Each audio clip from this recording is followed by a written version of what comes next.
வணக்கம் மக்களே. பழங்களை நம்ம எதுக்காக சாப்பிடுறோம்? உடல் ஆரோக்கியத்துக்காக. ஆனா அந்த பழங்களே நம்மளோட ஆரோக்கியத்தை கெடுக்கும் அப்படின்னா எங்க போய் பழம் வாங்குறது? ஆனா நம்ம தூத்துக்குடியில நல்ல ஒரு பழக்கடையை இன்னைக்கு நான் உங்களுக்கு காட்ட போறேன். நான் எப்பயும் வாங்குற கடை தாங்க. நம்ம தூத்துக்குடி காய்கறி மார்க்கெட்டோட சைடு வாசல்ல இருக்கிற பூ மார்க்கெட்ல தான் இருக்கு பாலா பழக்கடை அண்ட் ஜூஸ் பார்க். இங்க மொத்தமாகவும் சில்லறையாகவும் கிடைக்கும்.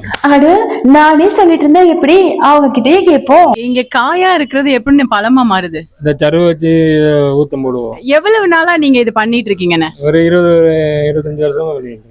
புதுசா வாழைப்பழத்தை விட்டு மாம்பழத்துக்கு நீங்க இயற்கை முறையில பழுக்க வைக்கிறதா சொன்னாங்க. அது என்னதுன்னு? நாங்க பழத்தை எப்படி பழுக்க வைக்கணும்னா, இந்த பழைய முறையில நம்ம வாழைத்தாறுல ஊத்தம் போடுவாங்க.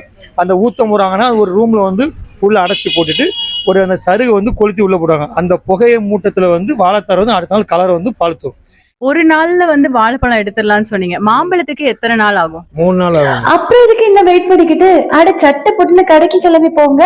இங்க ஒரு நாள் மாம்பழம் சாப்பிட்டாங்கன்னா அவங்க ஆயுசுக்கும் வேற கடைக்கு எங்கேயும் போக மாட்டாங்க. ப்ரீ புக்கிங் பண்ணீங்கன்னா ஆன்லைன் டெலிவரியும் அவைலபிளா இருக்கு. சுத்தமான இயற்கை முறையில பழுக்க வைத்த அருமையான பழங்கள் உங்க வீடு தேடி வந்துரும்.